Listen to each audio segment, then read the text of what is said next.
the movement. The movement. The movement. This is the movement. The movement.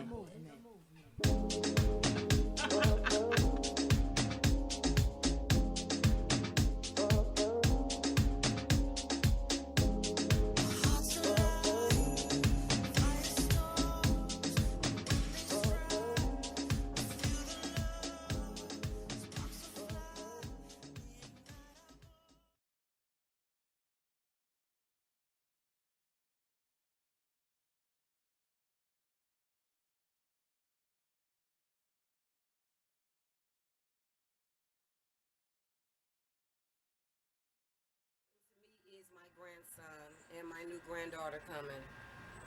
We're trying to keep him in sports. He's a little roughneck. Okay. We was just at the party last weekend. He picked the little nigga up, dropped him, gave him a couple of 2 pieces, and was like, Why? just rough because he gets it from his dad. So he takes his dad's gene, and I'm like, I told him, bring your little ass here. I said, we're not gonna have that. I told him we're not gonna have that. They got a couple of 2 pieces. He was like this on the little nigga. And then the little boy was like, I'll do whatever you want me to do, Jordan. I said, Jordan, we can't have this. He's something else. He's something else. How old is he? His dad has 9 lives, maybe 18 lives. But anyway, How old is he? he's only 5. But the dad is only, 23, 24. He's young. So when you have a lot of our youngsters, when we have our babies making babies, you already know the mind and the brain isn't developed where they can mature in life like they should. So when you got all these youngsters. Wait, no. Because how old were you when you had your first daughter? I was 21. I was 21 too. Ah. Well, yeah, but I was mad as shit though. Yeah. I was happy, but then again, I was afraid. I didn't know if I was ready for it. 21 is I was prime mad, time. but I was mad because my life was just beginning. Right. And now, boom, I have to be responsible for somebody else. Yeah. But it saved my life at the same time. Right. So I'm I say proud. that to say that your 23-year-old father, who's a roughneck, you got to give him the same pace that you gave, because you still made it. You know what I'm saying? And I think we forget, we so hard on them, and we put so much judgment on what they should do, because they should know better. But we didn't know better, but we made it through. So you got to you got to just, I think I don't know, we lose Well, when I patience. was a young girl, I watched my mom go through a lot of rough things, and I won't really get into all of that, but I watched my mom go through some of the most horrible things that any human being could ever experience in life. And then when I spoke to this young man, when my daughter was having a baby, because we talked, he said, I saw my mom go through a lot of rough stuff too, Miss Angie, so that's probably why I'm the way that I am. But I told him, you can always be a better person in life. You don't have to be this mean roughneck, beat them up, bang, bang, shoot them up, always looking to kill and rob and steal folks. Have goodness in your heart. Have righteousness in your bones. Because when you have righteousness in your bones, great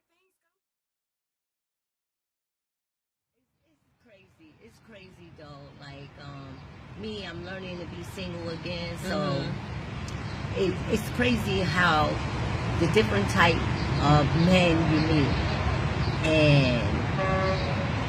and how they were brought up to treat women. I have 5 sons, and I listen to and I watch how they treat women. And if I was born at the age they are now, like now, I would be in jail somewhere. Because these boys talk to these girls any kind of way, and they just... What do you notice about the girls? Do they have low self-esteem? Are they pretty girls? Are they? Yeah, they're pretty girls. Yes, they're pretty girls. Educated girls. Really? Educated. And they let your sons just talk to them any kind of way? Yes, the boys just talk to them any kind of way. I listen to them. I listen to their friends. Sometimes I listen to stuff I don't want to even know about that these young people do. And these young men think that it's okay to call the young lady a bitch, a hoe. And what content? Like, what do they say? Yo, bitch, come here? Yeah. Oh. Yo, bitch, come here. bitch, suck mine. Ew. They say all kinds Like of jokingly or like seriously, No, bitch, suck sometimes, mine. sometimes I see hear it serious, or when they talking amongst one another, they be, yo, I just caught the neck from this bitch. You know, this whole bitch. You know, it's just so much of hoes and bitch. They don't say, oh, I met a nice young lady. Then you never hear that. No, you know. No. There's another one. Oh, this is what they call the nice young ladies, elegant pieces. They said they met an elegant piece? Yeah, I met the elegant piece. You know, I be like, oh my God, this is crazy. So, you know, we need more real men to teach these young men how to be men. You know, our generation fucked up these kids. You know, 'cause we glamorize.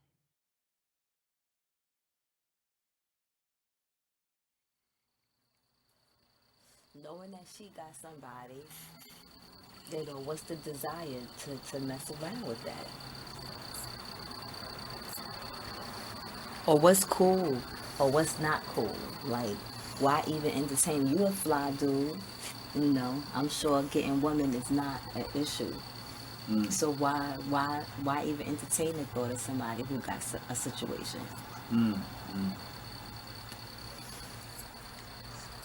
Well, start out with just as a kindred spirits. You know, finding out that she has someone in her life, but that it's been rocky and not going well, and for whatever reason, some of the things that she and I are able to do, she and I are able to talk about, they aren't able to do.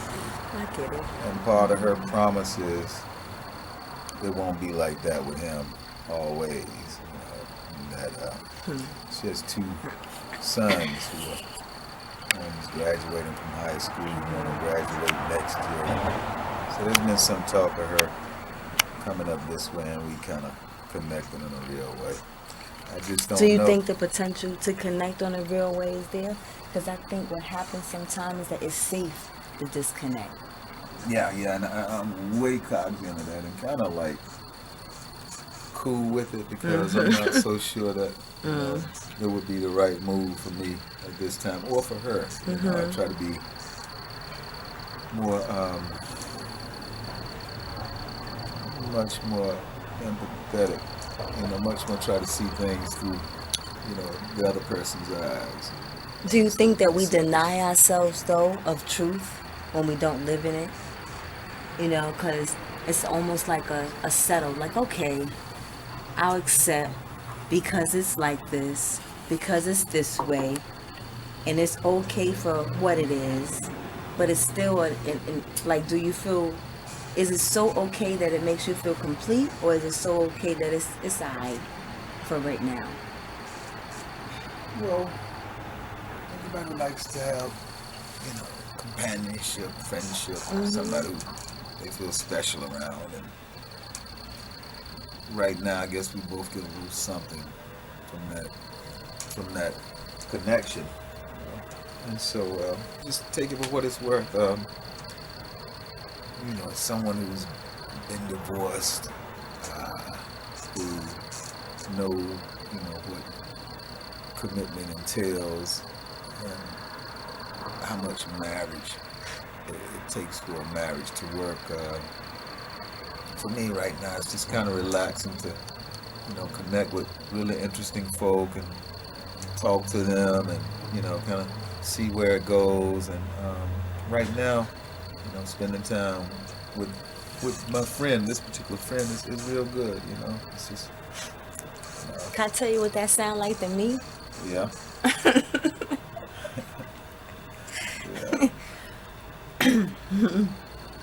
I've been married. Yeah. It's a lot of work. Yeah. I know what relationships involved. So it's easier to still have companionship and a connection with someone that I don't really have to put a whole lot of work in. For the moment, because that's partly what it is. The other part is we're still kind of feeling each other out. Okay. You know, it's brand new, and I date. You know, and I have lady friends. Do you like dating?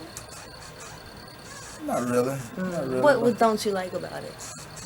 I don't have time for Ain't that the I don't truth? have time for a lot of dating. You know, it would be nice, you know, to be in a thing where I come home to someone, or I know that someone and I are gonna connect fairly regularly. But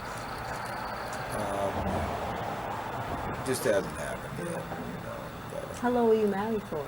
10 years. Okay. Did you leave or did she? She left. How did that feel?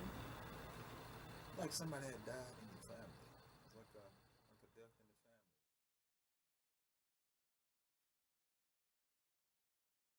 This time in my life, I've been around people who also in their 50 plus are going through some of the same things. You're at this halfway mark, you know what I mean? Halfway in and halfway out, because you've lived here long enough to have seen and done some things that are powerful or just bland, to now say this is now or never. So we're all at a place where we find there are more important things that I need to get to than just... But you're still a person. You're still a woman. You're still... That's not what Can I'm I saying. touch you? That's not what I'm saying. I'm saying because you asked the question, how does it impact you? Right. The difference of impact when you're older is that you are on the same playing field with people who are going through the same things, about challenges, about getting to some of the goals, about getting things done, and all around purposes have a greater meaning. If you think in terms, you're about to check out in a minute I'm not going to be well enough or able enough to get to some of these passions and dreams and ideas that I have. So while I still have this passionate energy, this fervor to actually do some of the things I'm committed to, I need to get to them. So the other one to turn it off. And then being able to have isolated moments where you turn it off and you are not just intimate on a physical, but intimate on an emotional level, with spending time with friends, family, spending time with a lover, and having some intimacy emotionally, because your needs are different. I remember at 30-something, the needs are more physical, right?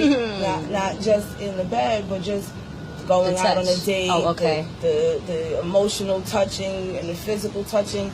But then as you get older, those needs morph to a whole nother level. So it's not that they're not in place. They're still active, but then you look at the broader spectrum of what would I feel like if I didn't get to some of the other things that I've been putting on hold. That level of perception starts challenging what really is important at the end of the day. What's really important to you at the end of the day?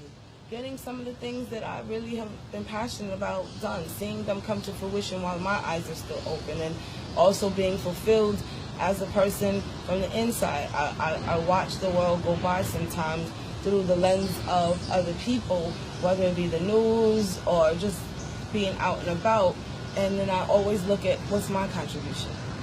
What's the part of my voice that I feel like, even if and here's the thing, I had taken a bereavement course to become an advocate in bereavement.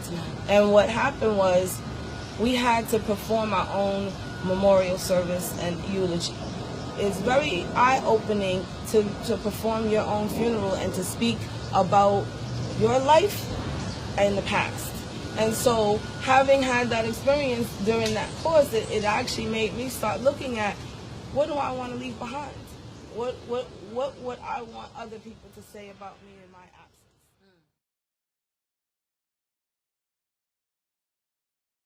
What we have in common is that every time your nigga fuck up on you, you fuck him and get back with him. Stop that bullshit. Am I wrong? I don't think so. I think we end up going back. We keep going back.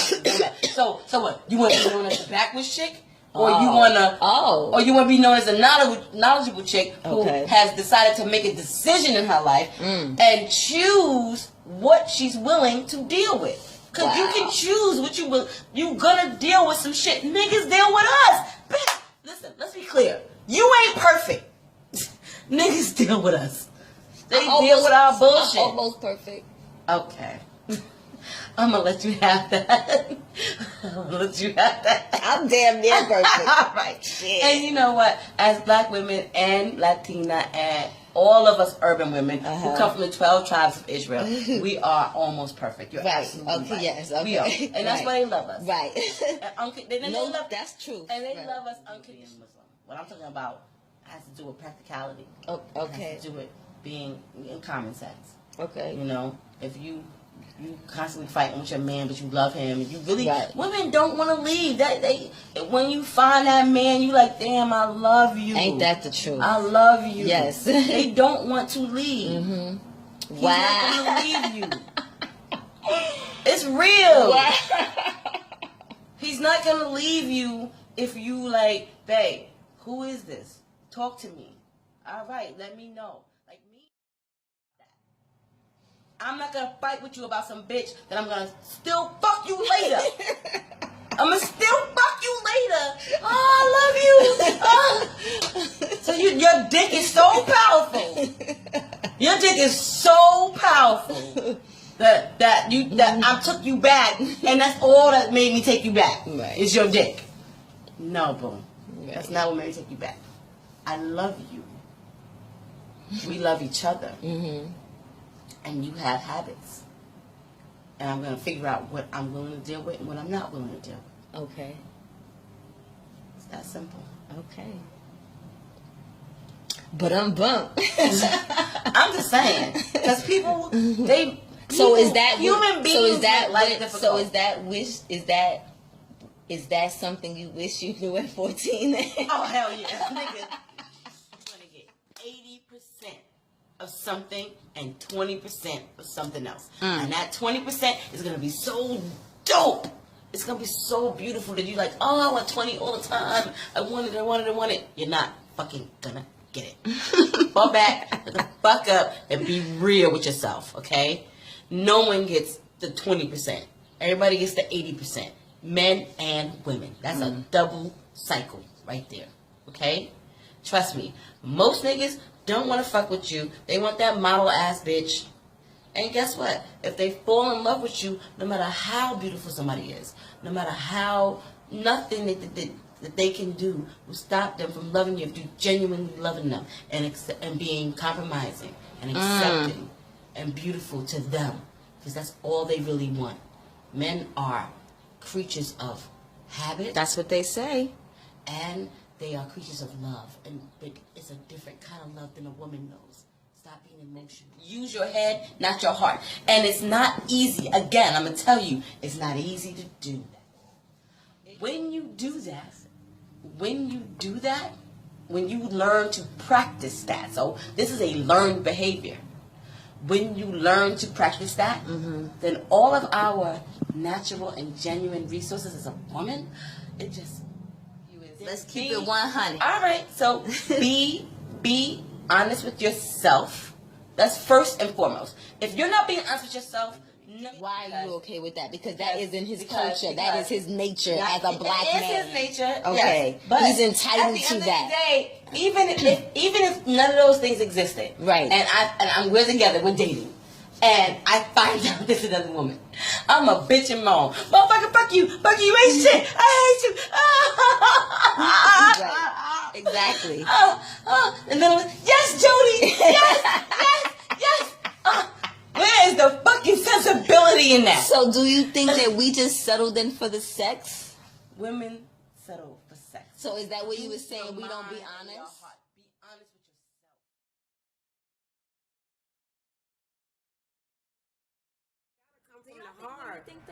It gotta come from the heart. Like I think it's context. Yeah, I think it's all want a man to context. just be paying It my seems bills. to me like if he's not worth the heart, then he might be worth spending some money. He don't seem to be worth a woman investing her heart, soul, and body into. So she will spend time with him, but he has to ante up.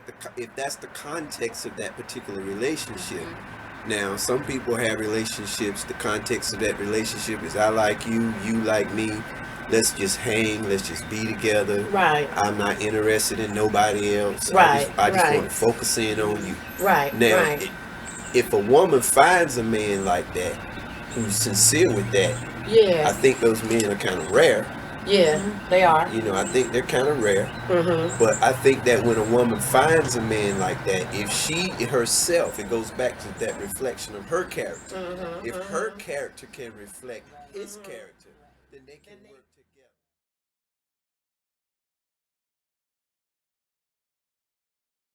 Everything and you cheating? Nah, nigga, beat it. Take rocks. Stop softly northly. I'm not doing it.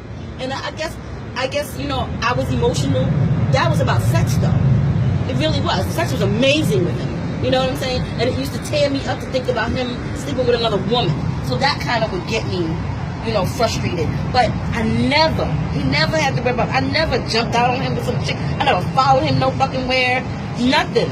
I never did none of that shit. Like, never. Not once, ever. And you know, the thing with me, I'm not a jealous woman. Yeah. And I think that's my problem. I'm not a jealous woman either. I'm not a jealous woman. So if my man looks at another bitch, it's not gonna bother me. Well, men are gonna look anyway. That's what You know, and if he don't look, then there's something wrong. Exactly. Something is fucking wrong. So, you know, I like even put my husband through tests to see how far he would go before he hang himself. And, you know, I never would I would tell him, I said, listen, you're a man. I know you're going to look. You might even touch. But don't make a relationship out of it. I always say that. Don't be wifing these bitches. Like, I don't give a fuck. Yeah, Wait, ladies, don't be wifing them, but you can fuck them. Just don't bring the shit home. You know why? Because he's going to lie about that anyway. It's going to happen. Do you want to be in the dark about it? Or do you prefer to have a clear, conscious understanding about that? Because guess what? They do it less when you know the truth.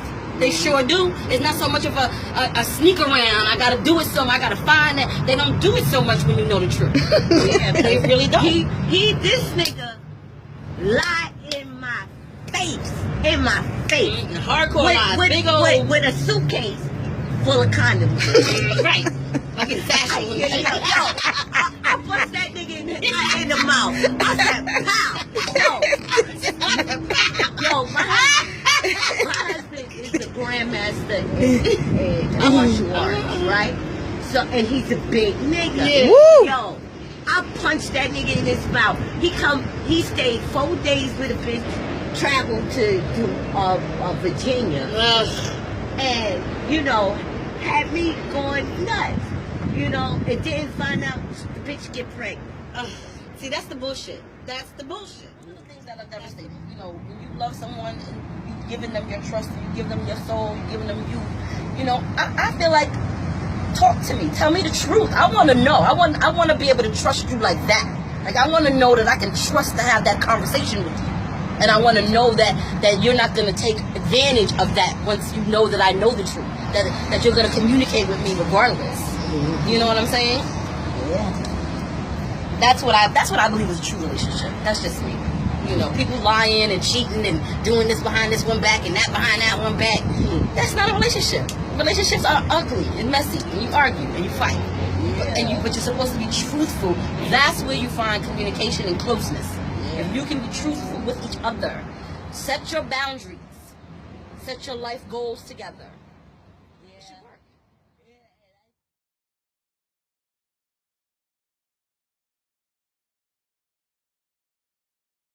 Curious, as I talk to folks, what's that one thing? Because we probably got a bunch of shit, but what's one thing, you know, that you wish at 14 someone said to you? I've thought about that before. I said, damn, what wish my daddy would have told me about? I hate to say it, but it's really simple. Condoms. I didn't even know what a condom was. The closest I got to a condom was one that was in one of the older guys' wallets in his back pocket. And every now and then he'd take it out and show us this condom. Which we didn't even call condoms back then. We called them rubber dicks. And every now and then you'd see a rubber dick, like, and it was the nastiest thing. Well, you wouldn't want to put your dick in that. Not to do such a one-no thing as Right. pussy. Exactly. You know? That's real talk. And then there was this whole thing too about, you know, what constituted a man. You know, and that was part of our culture. I'm sure all my homeboys will agree with what went to school with me. When we got to NCCU, part of the thinking, and it seemed to be throughout the dormitory with every heterosexual man anyway, was you got to have a flock. You can't just have one or two women. Man, you know, you the man, super fly, all that, you know, street culture, you know, all up in the mix. So we was trying to have more than one or two girls when we was in high school. We get to college. And the women, the male to female ratio is what?